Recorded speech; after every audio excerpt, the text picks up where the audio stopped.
കേരള കർഷക സംഘം area committee നേതൃത്വത്തിൽ കൊല്ലങ്കോട് BSNL ഓഫീസിലേക്ക് മാർച്ച് സംഘടിപ്പിച്ചു. രാസവള വിലവർദ്ധനവ്, നെല്ലിന്റെ താങ്ങുവില ലഭിക്കായ്മ എന്നിവയിൽ പ്രതിഷേധിച്ചാണ് കർഷകർ മാർച്ച് നടത്തിയത്. ഏരിയ കമ്മിറ്റി ഓഫീസിന് മുന്നിൽ നിന്ന് പ്രകടനം ആരംഭിച്ചു. ടൗൺ ചുറ്റിയ ശേഷമാണ് മാർച്ച് നടന്നത്. കെ പ്രേമൻ MLA ഉദ്ഘാടനം ചെയ്തു. അമേരിക്കയിൽ നിന്നും മറ്റ് രാജ്യങ്ങളിൽ നിന്നും സോയാബീൻ ഉൾപ്പെടെയുള്ള പിന്നെയുണ്ട് കുറേ എണ്ണം, ഞാനത് പാലുൾപ്പെടെയുള്ള പാലുൽപ്പന്നങ്ങൾ ഉൾപ്പെടെയുള്ളവ തീരുവയില്ലാതെ അമേരിക്ക തുടങ്ങിയ രാജ്യങ്ങളിൽ നിന്നും ഇന്ത്യ രാജ്യത്തിലേക്ക് ഇറക്കുമതി ചെയ്യുമ്പോൾ ഇവിടെ അല്ലെങ്കിലേ കണ്ണീരും കയ്യുമായി കഴിയുന്ന കർഷകന്റെ അവസ്ഥ എന്താവും? അതിദയനീയമായ സാഹചര്യത്തിലേക്ക് പോവുകയാണ്. അതുപോലെ ഏറ്റവും ദുരിതപൂർണമായ ജീവിതം നയിക്കുന്നവരാണ് നെൽകർഷകർ.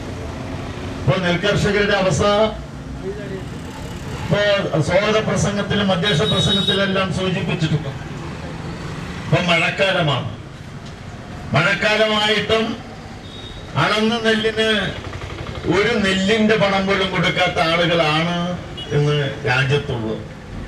ഇപ്പൊ കാർഷിക മേഖല നശിച്ചാലും കുഴപ്പമില്ല, ഞങ്ങളെയെല്ലാം ഞങ്ങൾക്ക് ആവശ്യമുള്ളതെല്ലാം അമേരിക്കയും മറ്റു വിദേശ രാജ്യങ്ങളിൽ നിന്ന് ലഭിക്കും.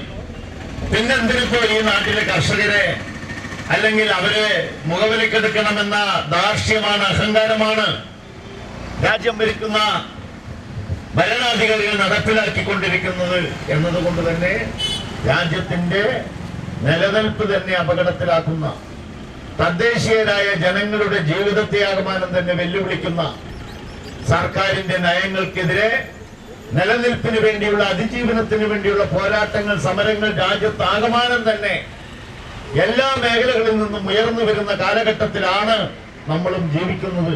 തിരുചന്ദ്രൻ അധ്യക്ഷനായി.